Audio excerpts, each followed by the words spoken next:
Consider for a moment, if you would, the common spider. Are you scared of it? Maybe you are, maybe you aren't. They're a widespread enough fear. Scary to some, though to many, they're simply nothing. Something to be gently scooped up and thrown out of a window, or crushed perhaps, swiftly underfoot. You have to admit though, however you feel, they are alien in their monstrosity. Animals obey a set of agreed upon rules. 2 or 4 legs, 2 eyes, 2 ears, a tail maybe. Then there are insects. 6 legs, they fly, etc., etc. And spiders, 8 legs, still as death. They sit in place, waiting, watching, and then they scurry. They scurry fast on those 8 legs of theirs, always faster than you'd expect. And if you aren't quick enough, if you lose it to the shadows, then you'll be forced to accept the reality that it lurks with you somewhere in the room. Fangs. On large enough spiders, you can hear them. You can actually hear the fangs grind as they dream on their next meal. No ears. A body covered in sharp and razor-thin bristles, they instead pick up sounds and vibrations on this fine, dark hair. And those eyes? Tiny, for sure, but not entirely unrecognizable. Like the eyes of a fly are, for instance. No, spider eyes are just familiar enough to be unsettling. Look into a spider's eyes, and you can feel it looking back at you from all 8 of them. Watching. I cough quietly, clearing my throat as discreetly as possible in the cloud of dust, swinging the beam of my flashlight from wall to wall of the passage. "Sparky," I murmur, in a voice just above a whisper. "Here, boy." I whistle in a few long, low notes. I hear no response. I flinch as I feel a tickle along my elbow, but the beam of the flashlight reveals just what I'd expected. Another web. Warm and sticky. I peel it away and quickly roll down the sleeves of my army-issued tan shirt with a shiver. I wonder if anyone has noticed my disappearance back at the base. I've only been gone for an hour or so, but it's possible. I hadn't anticipated being drawn so deep, and foolishly, I never even told anyone where I was going. My footsteps echo around the dark and dusty remains of the dried-up, out-of-use sewer corridor. Sparky fell down the open manhole cover, the one that I had to climb down to get here.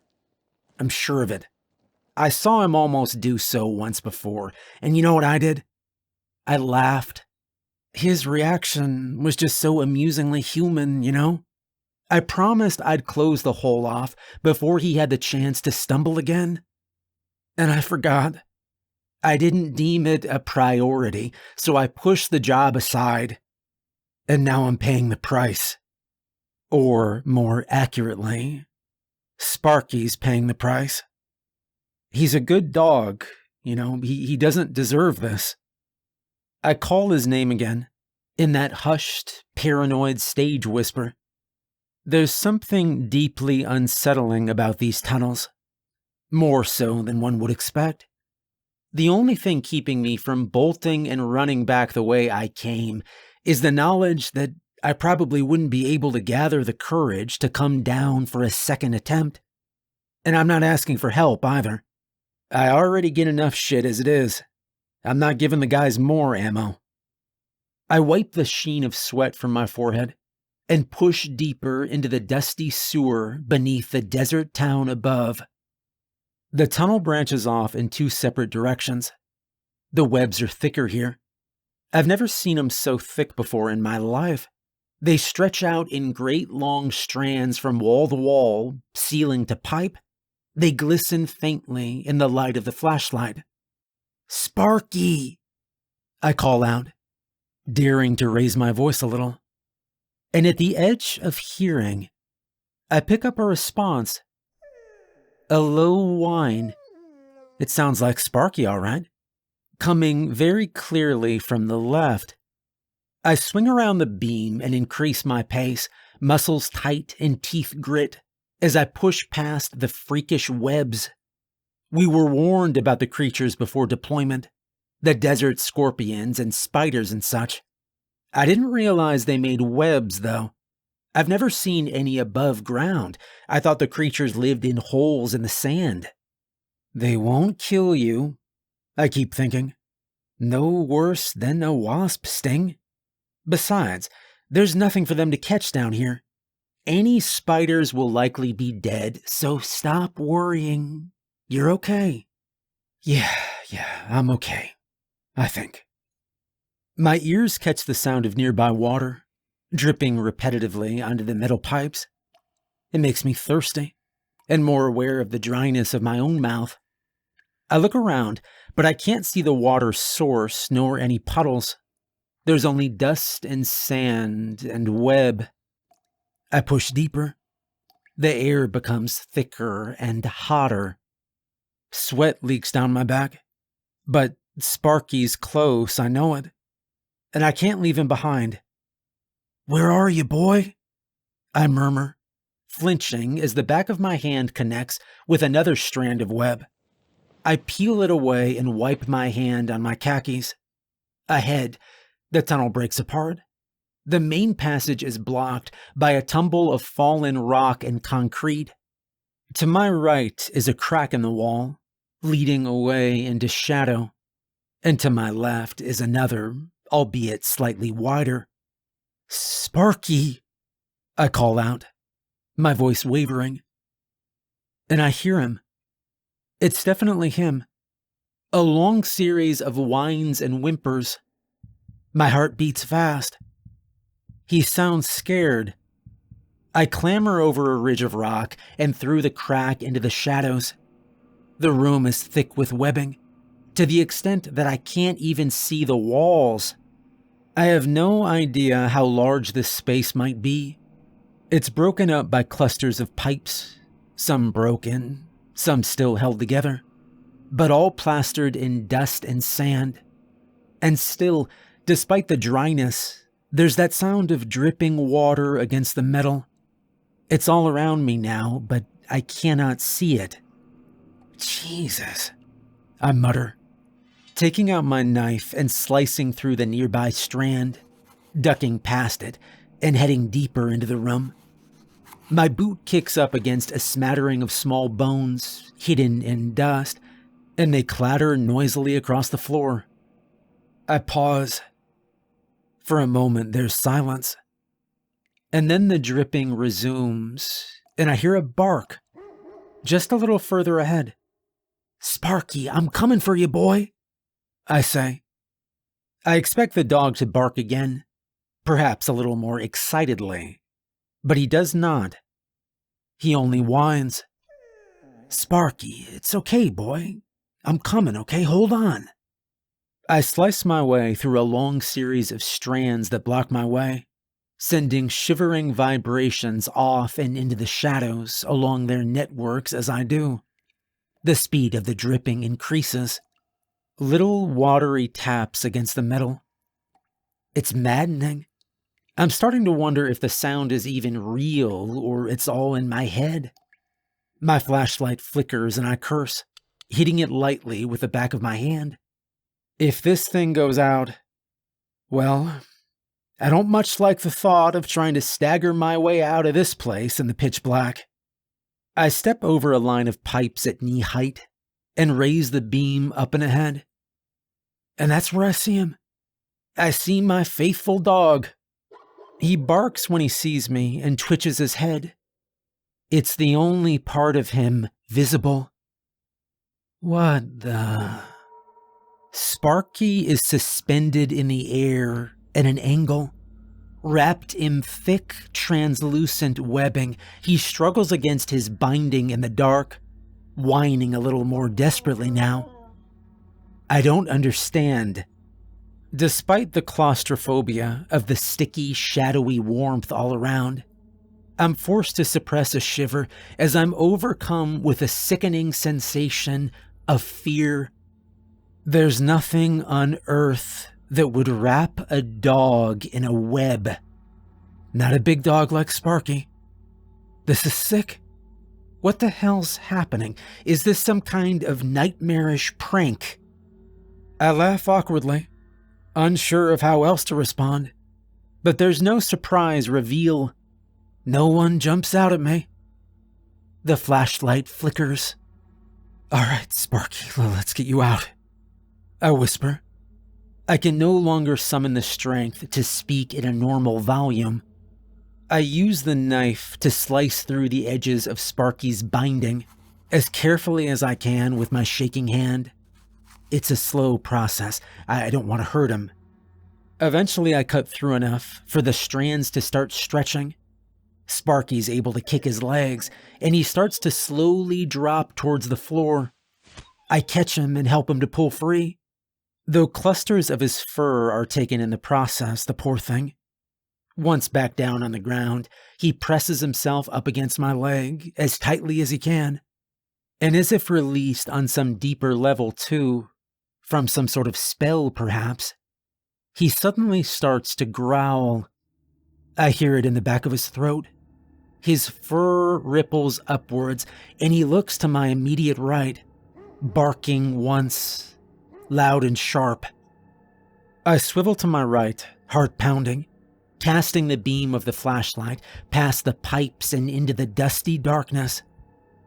And my breath catches in my throat. I see a man, a shadowy shape in the darkness, leaning against a cluster of vertical pipes. He's wearing army uniform, crumpled and dust-stained, facing away from me. I don't recognize the back of his head or anything. I don't think he's from my barracks, but he's American at least, going by the combat gear. I take a step back. Sparky remains pressed up against me, and I can feel his energy through my leg. Hello? I murmur. Then a little louder. Hey, buddy. What are you doing down here, man? Everything okay? Aside from a little flick of his wrist, he doesn't move. He remains in place. My heart pounds. The dripping continues. And then there's another noise too. I didn't notice it before, but now that I'm staring right at him, I realize that the man is making a sound. It's hard to place. It's soft and muffled, like a ripping or a tearing. His hand twitches again. He shines bright, surrounded by the shadows of webs in this terrible place beneath the earth. Buddy? I try to call out again, but the words don't make it past my lips. His hand twitches for a third and final time, as does his entire arm. And then, to my utter horror, it disconnects from his shoulder with a tearing of fabric and the breaking of several strands of thin, grayed flesh. It smacks against the ground and sends up a cloud of sandy dust, the particles catching in the light. He jerks. Something crawls from his arm socket. 2 long and sharp black legs. Then a third, and then a fourth. I realize in stricken dismay that the man's body is held up to the ceiling by several long vines of web connected to his shoulders. This new imbalance in his weight sends him gently turning, spinning on the spot, and his head comes around and into the light as it lolls sickeningly to the side. His face is gone, as is most of the front of his head. Hollowed out. A cave of flesh. I didn't notice Sparky start to bark, but he is barking, I realize, like I've never heard him do so before. I can't breathe. I don't even blink. I take a step back. The dripping sounds increase. Like a rain. Sharp droplets tapping away at the metal pipes. Except, it's not rain. It's not even water, I realize. I raise the flashlight towards the ceiling. I can't see how high up it goes. The layers of webbing are too thick. But the pipes are visible. And the sounds are not made by any drops of water. I see the truth. These are the sounds of hundreds of sharp legs tapping against the pipework as their owners scuttle from place to place. I don't get a good look at them. There's too many to focus on. But they're spiders, swarming now overhead. Some are as large as cats. Some, to my horror, even bigger. Something colossal moves in the darkness. Slow, but gigantic. And I run. "Sparky, with me!" I scream. But there's no need. The dog doesn't leave my side. Even when I stumble and trip over the pipes at knee height, as I crash hard into the ground and lose the knife to the shadows, he stays with me. I cough and sputter and brush the dust from my eyes as I tear back through the darkness, back through the crack in the wall, that incessant tapping growing louder all around. I feel something brush the back of my head. Something catches in my hair. I swear I can feel something scratch at my feet. But I do not stop. I run and I run through that tunnel as fast as I can. I reach the broken ladder, and with the strength that the army drills into us day after day, I hoist up Sparky with a grunt, and I raise him above my head to the light. He scrabbles his paws, but he knows where to go. With a final push and a step up onto the ladder, I force him through the open manhole, and I hear him start to bark loud, over and over. I can feel them. The spiders all over my legs. I can hear them behind me in the tunnel. I hear the grinding of fangs. But I do not look down, and I do not look back. That'll be the end of me. I just hoist myself up and climb, rung after rung, until I'm through the open hole, back in the dusty red light of the Iraqi evening, and I fill my lungs with a welcome breath of clear air. There's a can of gas right by me, against the wall of the building. I open it in a frenzy, and I start to pour it down into the dark. I can see moving shapes beneath me. I hear the rapid clacking of legs and hissing of fangs. Some of my brothers in arms have heard Sparky. "Hey, boy," I hear him say. "Bry," they call to me. "What's going on?" But I don't answer. I can't yet. I click on my lighter and I toss it down into the dark. The little flame travels through the shadows, then bursts outwards in a ripple of orange fire, and a blast of heat shoots up from below. I veer backwards and crouch behind a nearby slab of concrete, grunting as I push it as hard as I can across the road to cover the manhole. "What the hell's going on?" someone says, but I ignore him. I don't stop until the hole is completely covered, and I've hastened away by a good 10 or so feet. I collapse against a nearby wall, panting, as the others stare down at me in confusion, and Sparky affectionately nuzzles up into my lap. Upon returning Sparky to the barracks, I was treated with a burst of good vibes. Everyone was so happy to see him again. They helped to combat the creeping nausea, the disgust, and the fear at what lies beneath, and not so far away. I didn't get them all with the fuel and the fire, I know that. There's no way. I'll inform command in the morning. I'll tell them about the soldier, but I'm sure as hell not going back down there. Not ever. And they can't make me. And I found something else that night as I undressed for bed. I didn't see it at first. I was too busy glancing up to the ceiling, to the shadows in the corners, expecting something to come creeping out at any second, scuttling towards me or across the floor. My boots, covered in sand and rock dust as you'd expect. They'll need to be thoroughly cleaned before inspection tomorrow, of course. But there was something else as well. Something smushed into the sole. It wasn't entirely clear what they were. But to me, they looked like eggs. Broken, splattered, open clusters of eggs. And I can't help but wonder if they were broken before I brought them up.